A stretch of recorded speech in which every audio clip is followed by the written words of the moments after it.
کہ میراث عزت ہے علی کی، کہ سارے مسلمان جو کلمہ پڑھتے ہیں وہ نبی کی نہیں علی کی سنت ہے، چونکہ یہ لا الہ الا اللہ محمد رسول اللہ پیغمبر نے بھی نہیں کہا، علی نے پیغمبر سے سنا بھی نہیں، علی نے کہا ہے بھائی پیغمبر نے تو دعوت ذوالعشیرہ میں ساری کتابیں اٹھا کر دیکھ لو، صرف اتنا ہی کہا میں تمہارے لیے دنیا و آخرت کی بہترین نعمتیں لے کر آیا، تم میں سے کون ہے جو میری مدد کرے، میرا بھائی بنے، میرا وصی بنے، میرا وزیر بنے، میرا ولی بنے۔ اب اس میں لا الہ الا اللہ کہاں ہے؟ بتائیں اس خطبے میں کہیں ہے؟ اس میں محمد رسول اللہ کہاں ہے؟ نہیں ہے نا بھائی، پیغمبر اسلام نے کہا میں لایا ہوں دنیا و آخرت کی بہترین نعمتیں تمہارے لیے، تم میں سے کون ہے جو اٹھے میرا ساتھ دے؟ علی اٹھے، اٹھنے کے بعد نصرت سے پہلے اعلان کیا اشہد ان لا الہ الا اللہ، پیغمبر کا ایک جملہ ہر جگہ لکھا ہوا ہے، جو بھی آج میری تصدیق کرے گا، تائید کرے گا، میری نصرت کا وعدہ کرے گا، وہ آج سے میرا جانشین ہوگا، آج ہی سے میرا وزیر ہوگا، آج ہی سے میرا خلیفہ ہوگا، آج ہی سے میرا وصی ہوگا۔ پیغمبر نے جو کہا میری نصرت کرے گا، میری مدد کرے گا، وہ آج ہی سے میرا ولی ہوگا۔ علی اٹھے، علی نے کہا اشہد ان لا الہ الا اللہ، اشہد ان محمد رسول اللہ، اور میں تصدیق کرتا ہوں خدا کی وحدانیت کی اور آپ کی رسالت کی، میں آپ کی اطاعت کروں گا، میں آپ کا اتباع کروں گا، میں آپ کے دشمنوں کی ہڈیاں توڑوں گا، میں آپ کی سپر رہوں گا، میں اپنی جان قربان کروں گا۔ میرے باپ نے میری تربیت ہی ایسی کی ہے کہ رسالت کو بچا لو، اپنے کو قربان کر دو۔ جب پیغمبر نے یہ سنا علی کے قریب آئے، علی کی گردن پر محبت سے ہاتھ پھیرا، سارے مجمع کو خطاب کر کے کہا سنو، جو سن رہا ہے وہ سن لے، جو دیکھ رہا ہے وہ دیکھ لے، علی آج سے میرا بھائی ہے، میرا وصی ہے، آج ہی سے ولی ہے۔ میں نے ابھی عرض کیا تھا کہ دنیا کے کروڑوں مسلمان کی آدمی، کروڑوں مسلمان جو کلمہ پڑھتے ہیں وہ علی کی سنت ہے، نبی کی سنت نہیں ہے، علی کی سنت ہے۔ جب علی نے نبی کی تصدیق کر دی تو پیغمبر نے اپنا وعدہ پورا کرتے ہوئے کہا، پیغمبر نے کہا اشہد ان علی ولی اللہ، پیغمبر نے کہا جو کلمہ ہمارے مسلمان بھائی پڑھتے ہیں وہ ہمارے علی کی سنت ہے، جو کلمہ ہم پڑھتے ہیں وہ نبی کی سنت ہے۔ صلوات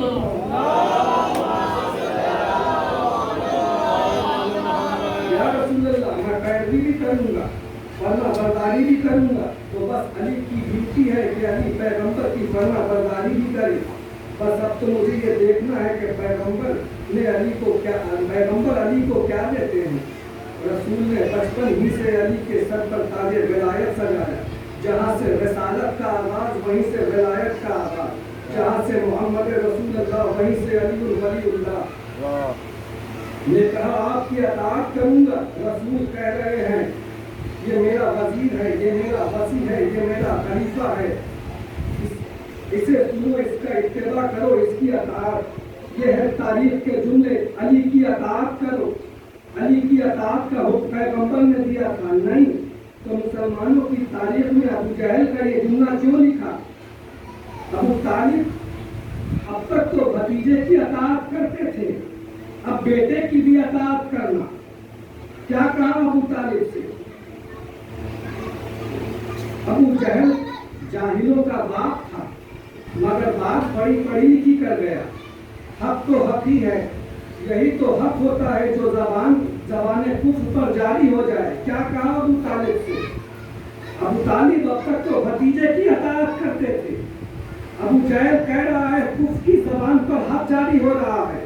یہ عجیب منزل ہے، ابو طالب اب تک تو بھتیجے کی اطاعت کرتے تھے، اب بیٹے کی اطاعت بھی کرنا۔ ابو جہل کے جملے نے ابو طالب کے کردار اور عظمت کے سامنے مورخوں کو جھکا دیا۔ اعلان رسالت سے پہلے بھی بھتیجا سمجھ کر نہیں، رسول سمجھ کر اطاعت کرتے تھے، اور اسلام کلمہ پڑھنے کا نام نہیں ہے، اطاعت رسول کا نام ہے۔ آج بہت سے لوگ کہتے ہیں کیا ضروری ہے اذان میں اشہد ان علی ولی اللہ بھی کہا جائے۔ رسول نے اطاعت علی کا حکم دے کر بتایا کہ یہ اتنا ضروری ہے کہ یعنی علی کی ولایت اتنی بلند مرتبہ ہے کہ جہاں ابو طالب جیسے جلیل القدر باپ بھی علی کی اطاعت کرتے ہیں۔ ارے آپ اندازہ تو کیجئے، جناب فاطمہ بنت اسد جیسے علی کی ماں، جسے رسول نے اپنی ماں کہا، جس کی قبر رسول نے بنائی، جس کی قبر میں رسول لیٹے، جس کو کفن کے طور پر رسول نے اپنا کرتا دیا، جس کے لیے رسول نے مرثیہ کہا، تو اس کی جنت میں کوئی شک ہے کوئی شک؟ اس فاطمہ بنت اسد کے لیے قول معصوم یہ آیا کہ جب ہماری جدہ ماجدہ کو دفن کر دیا گیا اور فرشتہ قبر میں سوال کو آئے، اے فاطمہ بنت اسد، اے نیک بی بی، تیرا اللہ کون ہے؟ کہا میرا اللہ وحدہ لا شریک ہے۔ تیرا رسول کون ہے؟ کہا میرا بیٹا محمد میرا رسول ہے۔ کہا تیرا امام کون ہے؟ تو فاطمہ بنت اسد گھبرا کر چپ ہو گئی، کچھ نہ کہہ سکی۔ دوسری مرتبہ پوچھا تیرا امام کون ہے؟ پھر خاموش رہی۔ تیسری مرتبہ پوچھا، پھر بھی خاموش رہی۔ آواز آئی، چچی فاطمہ بنت اسد شرما کیوں رہی ہے؟ کہہ دو کہ میرا بیٹا میرا امام ہے۔ صلی اللہ علیہ وسلم۔ امامت کا منصب دیکھیے آپ، امامت کا منصب کوئی معمولی منصب نہیں ہے، جہاں باپ کو اطاعت کرنی پڑتی ہے، جہاں ماں کو امام ماننا پڑتا ہے۔ تو فاطمہ بنت اسد بھی علی کی امامت کا اقرار کیا بغیر فشار قبر سے نہیں بچ سکی، تو مسلمان علی کی ولایت کا اقرار کیے بغیر، جس علی کی ولایت کا اقرار علی کے ماں باپ پر واجب ہو، اور ایسے ماں باپ جنہیں رسول اپنی ماں کہیں، جسے پیغمبر اپنا باپ کہے، ایسی ماں جس نے رسالت کی پرورش کی ہو، ہر جزاء الاحسان الا الاحسان، اے ماں باپ، اے ماں بن کر رسالت کی پرورش کرنے والی فاطمہ بنت اسد، ہم نے ساری کائنات میں رسالت کی پرورش کے لیے تمہاری گود کا انتخاب کیا ہے۔ کائنات کی سب سے بڑی امانت ہے، سب سے بڑی امانت ہے نا رسول اللہ۔ اللہ کے پاس رسول سے بڑا سرمایہ کیا ہے؟ اللہ کے پاس سب سے بڑی دولت کیا ہے؟ اس امانت کے لیے خدا نے جس گود کا انتخاب کیا اسے فاطمہ بنت اسد کہتے ہیں، جس کا جسم مقدس، جس کا بطن مبارک خانہ کعبہ کی دیواروں کی طرح مقدس ہے، اس لیے کہ مسلمانوں کا متفقہ مسئلہ یہ ہے کہ کوئی مشرک خانہ کعبہ کے نزدیک نہیں جا سکتا، اور 1400 برس کے بعد بھی کوئی مشرک خانہ کعبہ کے نزدیک نہیں جا سکتا۔ اس لیے خدا نے فاطمہ بنت اسد کے لیے دیوار کعبہ کو شک کر کے قیامت تک کے ممالکوں کی زبان پر تالے ڈال دیے کہ جو مشرک ہوگا کعبے سے دور ہوگا، جو خالص ہوگا کعبے کے اندر ہوگا۔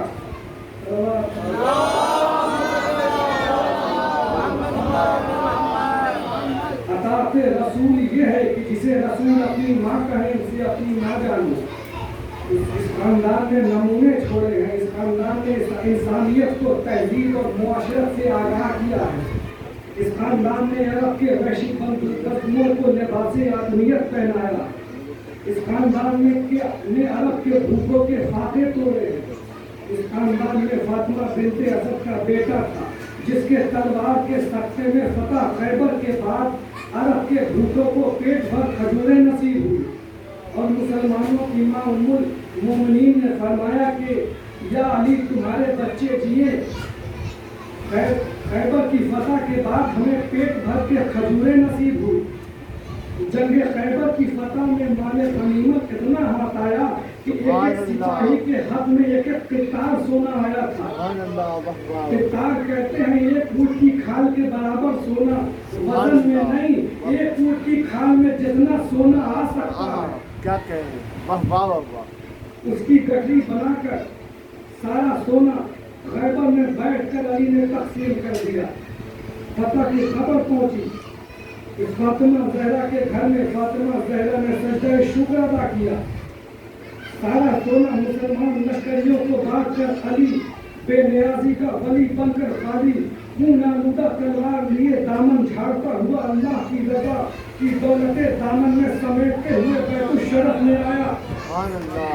فاطمہ زہرا نے تو کچھ نہیں کہا، مگر جب فضہ نے کہا کہ یا علی آج سنا ہے کہ اتنا سونا تقسیم ہوا ہے کہ ایک سپاہی کو ایک قطار سونا ملا ہے، مولا آپ تو فاتح خیبر ہیں، آپ کا سونا تو خچروں کا نکرا رہا ہوگا. کہا فضا یہ بات کیوں پوچھ رہی ہو؟ کہا اور کوئی بات نہیں ہے، آج 3 دن سے حسنین نے کچھ کھایا نہیں ہے. آج 3 دن سے فاطمہ کے گھر میں چولہا نہیں جلا. فاطمہ پر باتیں کر رہے حسنین. اب علی کے جملے سنے. فضا وہ سونا تھا، وہ جو سونا تھا وہ رسول کی عزت کا صدقہ تھا، امت کو دے دیا.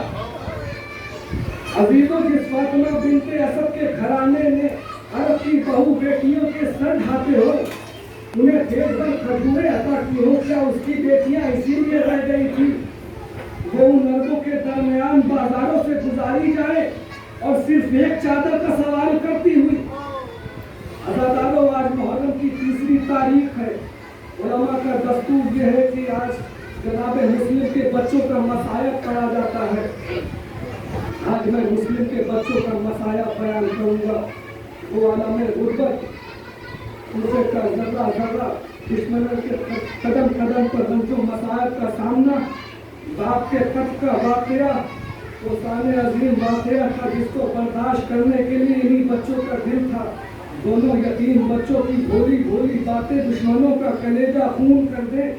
کبھی بڑا بھائی چھوٹے بھائی کو گلے سے لگا کر کہتا تھا بھیا اگر بابا کے قتل کے وقت ہم ہوتے تو جب دشمن حملہ کرتے تو ہم سپر بن جاتے.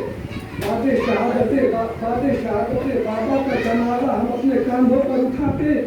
لیکن کیا جانے مرنے کے بعد تو کفن ملا یا قبر بھی نصیب نہ ہوئی. اگر مظلوم باپ کی تربت کا پتہ چل جائے تو جا کر تربت آنکھوں سے لگائے. کبھی چھوٹا بھائی بڑے بھائی سے کہتا تھا بھائی اگر وطن میں پہنچنا نصیب ہوا تو اماں کو کیا جواب دیں گے. ادھر منادی ٹوٹے کے پوچھا بازار میں شور کرتا تھا کوئی شخص یتیمہ نے مسلم کو اپنے گھر میں نہ چھپائے ورنہ سخت ایزا اٹھائے گا. ایسا نہ ہو معصوم اور یتیم خیال کر کے کوئی رحم کر دے. جہاں بھی یہ بچے مل جائیں گرفتار کر کے دربار میں لے آنا ورنہ چھپانے والوں کو سخت ایزا دی جائے گی. دوستان علی ایسا عزیز و مضبوط ہے کہ ان کا کوئی بس ہی نہ تھا. فتن ایک ملعون کی نظر ان بچوں پر پڑ گئی. اس دشمن اہل بیت نے آواز دی خبردار ہم آ پہنچے آگے قدم نہ بڑھانا. وہ یتیم بچے جو پتوں کے کھڑکھڑانے سے ڈر جاتے تھے دشمن کی آواز سن کر کانپنے لگے. اس نے بے گناہ بچوں کو رسی سے باندھا اور دربار میں لایا جہاں ابن زیاد بیٹھا تھا اور 2 بچے رسی میں بندھے کھڑے تھے. بچے معصوم ہیں، بچھڑے ہوئے باپ کی تلاش میں ادھر ادھر پھر رہے ہیں. آخر اس ملعون نے زندان کے نگہبان کو بلایا اور کہا کہ ان بچوں کو ایسے تاریک حجرے میں قید کر دو جہاں روشنی کا گزر نہ ہو. بھائی بھائی کی صورت دیکھنے کو تڑپ جائے. ان کو سوکھی روٹی اور گرم پانی دینا. اور زندان کے نگہبان نے انہیں تاریک حجرے میں بند کر دیا. حجرے کا دروازہ بند ہوا کہ دونوں کے دم سینے میں گھٹنے لگے. بچوں نے نگہبان سے فریاد کیا اللہ کے لیے حجرے کا دروازہ کھول دو. یہاں تک کہ زندان میں 1 سال کا زمانہ گزر گیا. بچوں کو کثرت مصائب نے بوڑھا کر دیا تھا.